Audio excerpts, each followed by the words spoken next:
Lecture de la parole de Dieu, version de Jean-Frédéric Osterwald de 1771. Le Saint Évangile de notre Seigneur Jésus-Christ selon Saint Matthieu. Chapitre 1. La généalogie de Jésus-Christ, fils de David, fils d'Abraham. Abraham fut père d'Isaac. Isaac fut père de Jacob. Jacob fut père de Juda et de ses frères. Juda eut de Tamar, Pharès et Zara. Pharès fut père d'Esrom. Esrom fut père d'Aram. Aram fut père d'Aminadad. Aminadad fut père de Naasson.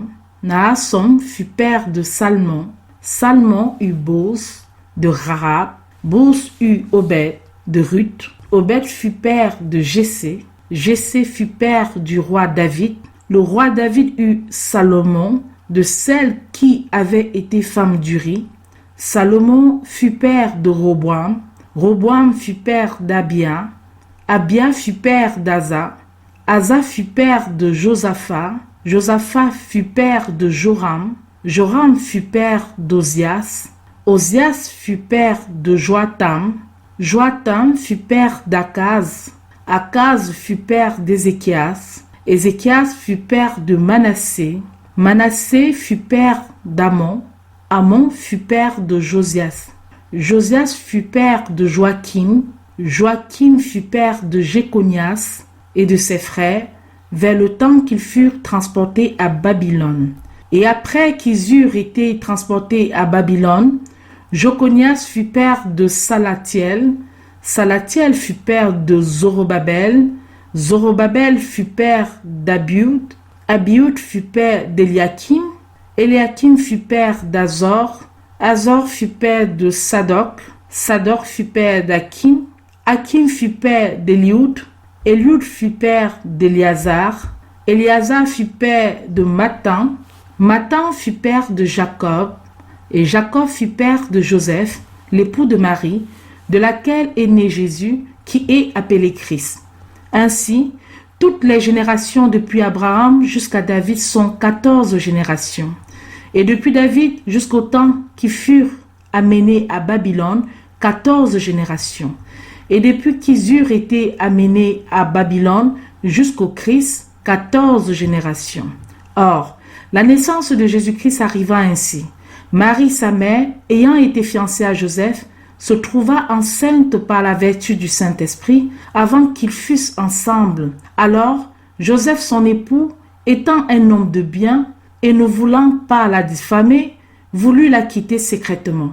Mais comme il pensait à cela, un ange du Seigneur lui apparut en songe et lui dit : « Joseph, fils de David, ne crains point de prendre Marie pour ta femme, car ce qu'elle a conçu est du Saint-Esprit, et elle enfantera un fils, et tu lui donneras le nom de Jésus, car c'est lui qui sauvera son peuple de leurs péchés. » Or, tout cela arriva afin que s'accomplisse ce que le Seigneur avait dit par le prophète. « Voici, une vierge sera enceinte, et elle enfantera un fils, et on le nommera Emmanuel, ce qui signifie Dieu avec nous. » Joseph donc, étant réveillé de son sommeil, fit comme l'ange du Seigneur lui avait commandé, et il prit sa femme, mais il ne la connut point jusqu'à ce qu'elle eût enfanté son fils premier-né, et il lui donna le nom de Jésus.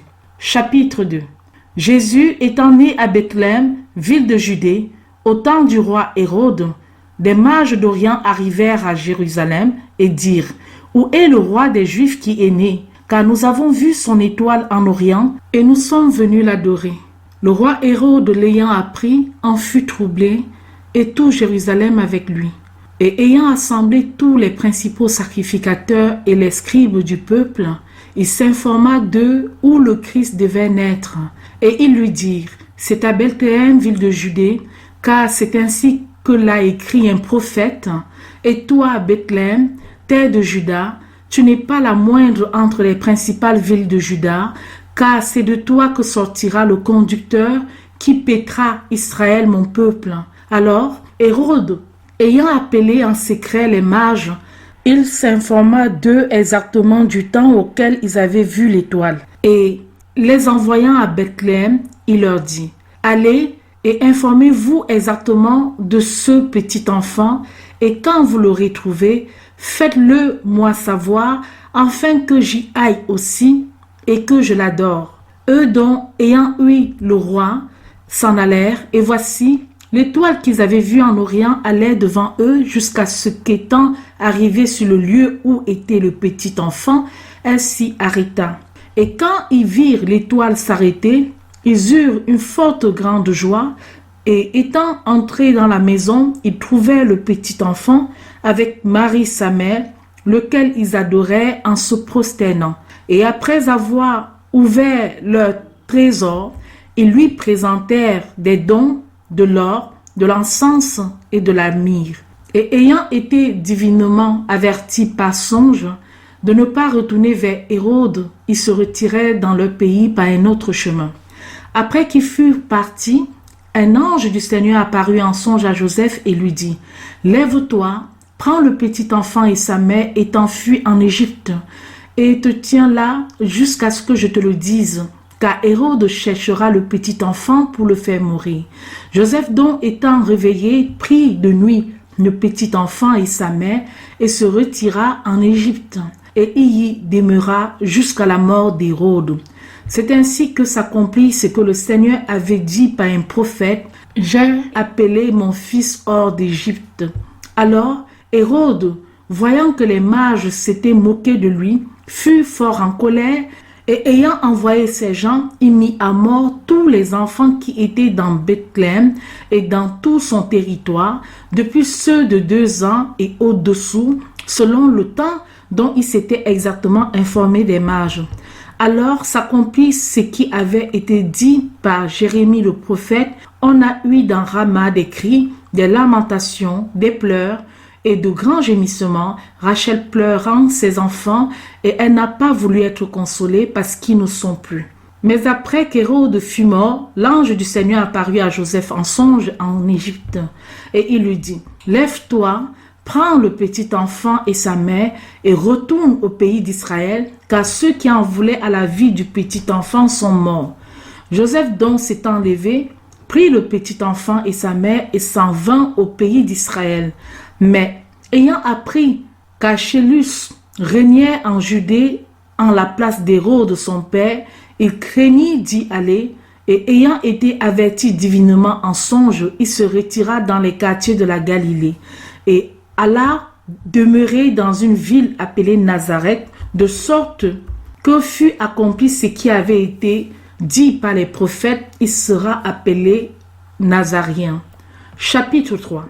En ce temps-là, Jean-Baptiste vint, prêchant dans le désert de Judée et disant, « Convertissez-vous car le royaume des cieux est proche, car c'est celui dont Ésaïe le prophète a parlé en disant, la voix de celui qui crie dans le désert dit, préparez le chemin du Seigneur, dressez ses sentiers. » Ce Jean avait un habit de poil de chameau et une ceinture de cuir autour de ses reins, et sa nourriture était des sauterelles et du miel sauvage.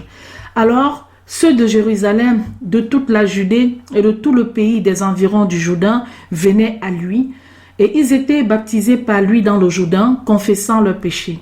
Lui donc, voyant plusieurs des pharisiens et des sadducéens venir à son baptême, leur dit, « Race de vipères, qui vous a appris à fuir la colère à venir, faites donc des fruits convenables à la repentance, et n'allez pas dire en vous-même, nous avons Abraham pour père, car je vous dis que même de ces pierres, Dieu peut faire naître des enfants à Abraham.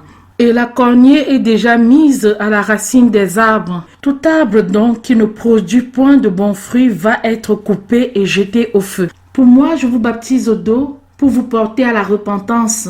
Mais celui qui vient après moi est plus puissant que moi, et je ne suis pas digne de lui porter les souliers. C'est lui qui vous baptisera du Saint-Esprit et du feu. Il a son vent dans ses mains, et il nettoyera parfaitement son air et amassera son froment dans le grenier. Mais il brûlera la paille au feu qui ne s'éteint point. Alors Jésus vint de Galilée au Jourdain vers Jean pour être baptisé par lui.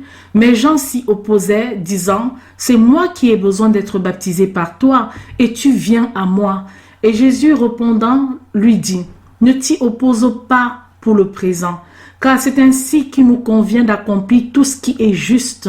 Alors il ne s'y opposa plus. Et quand Jésus eut été baptisé, il sortit incontinent de l'eau, et à l'instant les cieux s'ouvrirent sur lui, et Jean vit l'Esprit de Dieu descendant comme une colombe et venant sur lui.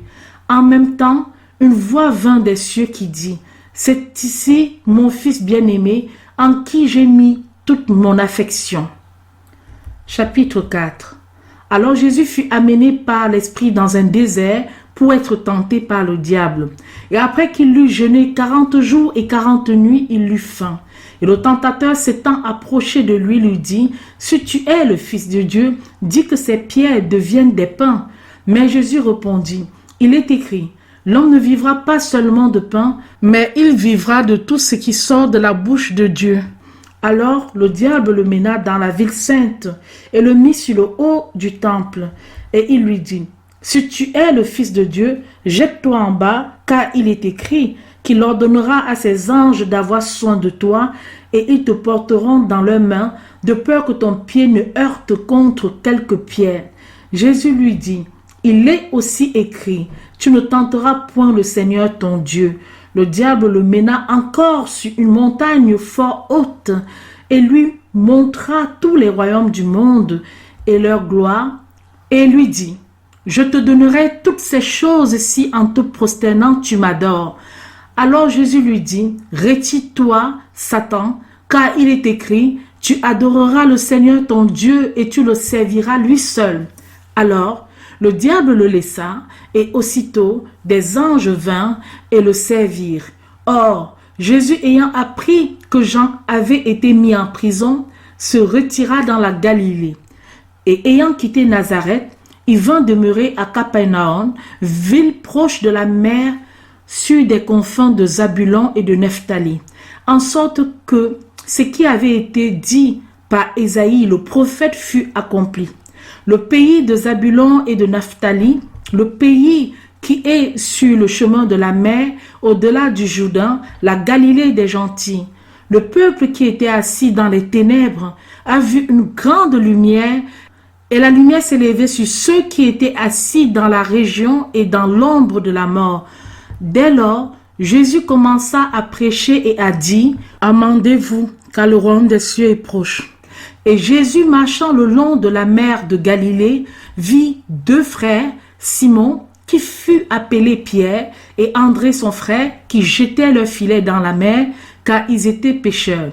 Et il leur dit, « Suivez-moi, et je vous ferai pêcheurs d'hommes. » Et eux, laissant incontinent leurs filets, le suivirent. De là, étant passé plus avant, il vit deux autres frères, Jacques, fils de Zébédée, et Jean, son frère, dans une barque avec Zébédée leur père, qui raccommodait leurs filets, et il les appela.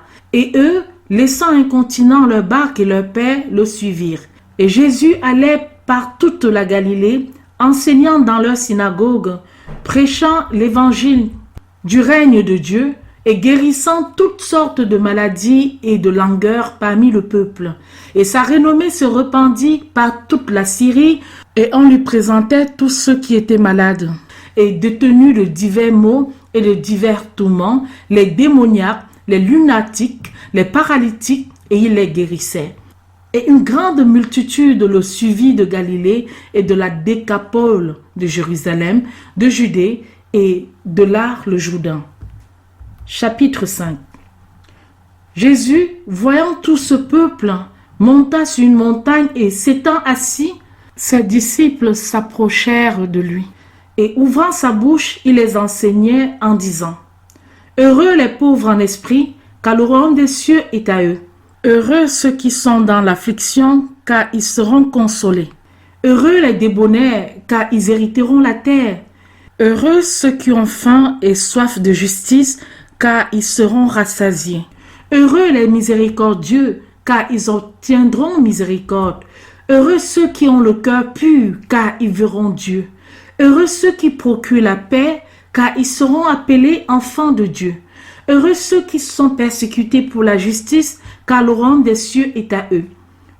Vous serez heureux lorsqu'à cause de moi, on vous dira des injures, qu'on vous persécutera et qu'on dira faussement contre vous toutes sortes de mal.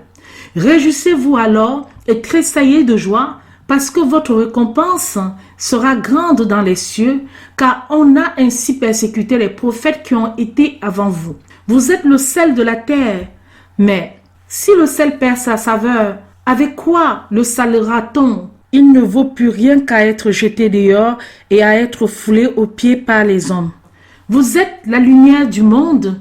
Une ville située sur une montagne ne peut être cachée. Et on n'allume point une chandelle pour la mettre sous un boiseau, mais on la met sur un chandelier et elle éclaire tous ceux qui sont dans la maison. Que votre lumière luise ainsi devant les hommes, afin qu'ils voient vos bonnes œuvres et qu'ils glorifient votre Père qui est dans les cieux. Ne pensez point que je sois venu abolir la loi ou les prophètes. Je suis venu non pour les abolir, mais pour les accomplir. Car je vous dis en vérité que jusqu'à ce que le ciel et la terre passent, il n'y aura rien dans la loi qui ne s'accomplisse jusqu'à un seul iota et à un seul trait de lettre. Celui donc qui aura violé l'un de ces plus petits commandements et qui aura ainsi enseigné les hommes sera estimé le plus petit dans le royaume des cieux. Mais celui qui les aura observés et enseignés, celui-là sera estimé grand dans le royaume des cieux. Car je vous dis que si votre justice ne suit pas celle des scribes et des pharisiens, vous n'entrerez point dans le royaume des cieux. Vous avez entendu qu'il a été dit aux anciens, tu ne tueras point, et celui qui tuera sera punissable par les juges. Mais moi je vous dis que quiconque se met en colère contre son frère sans cause sera puni par les juges, et celui qui dira à son frère raca sera puni par le conseil, et celui qui lui dira fou sera puni par la géhenne du feu. Si donc tu apportes ton offrande à l'autel, et que là, tu te souviens que ton frère a quelque chose contre toi, laisse là ton offrande devant l'autel et va-t'en premièrement te réconcilier avec ton frère, et après cela, viens et offre ton offrande.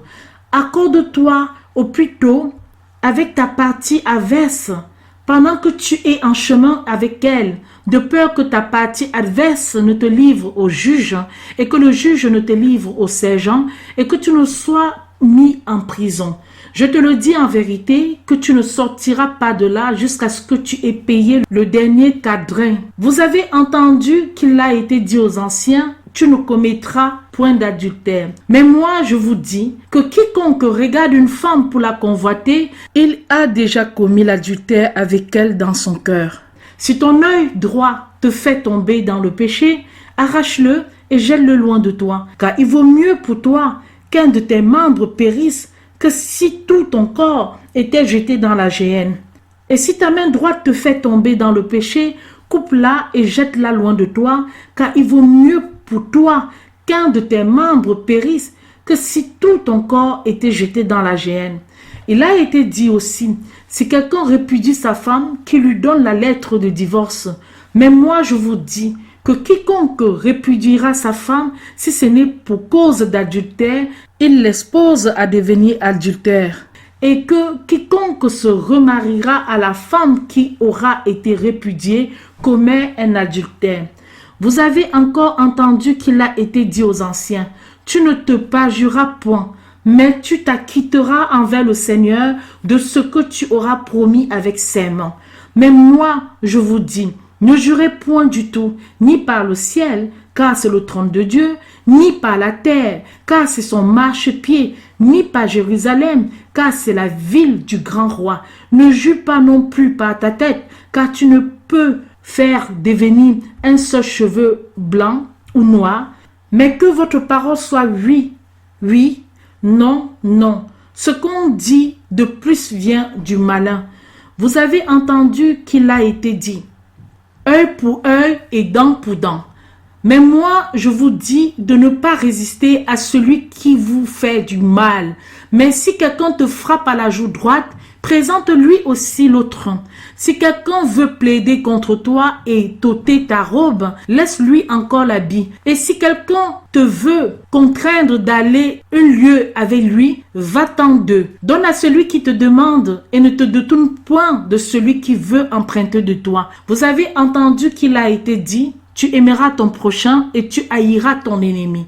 Mais moi, je vous dis, aimez vos ennemis, bénissez ceux qui vous maudissent, faites du bien à ceux qui vous haïssent et priez pour ceux qui vous outragent et qui vous persécutent, afin que vous soyez enfants de votre Père qui est dans les cieux, car il fait lever son soleil sur les méchants et sur les bons, et il fait pleuvoir sur les justes et sur les injustes.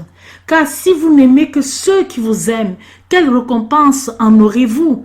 Les péagers même n'en font-ils pas autant? Et si vous ne faites accueil qu'à vos frères, que faites-vous d'extraordinaire? Les péagers même n'en font-ils pas autant? Soyez donc parfaits, comme votre Père qui est dans les cieux est parfait.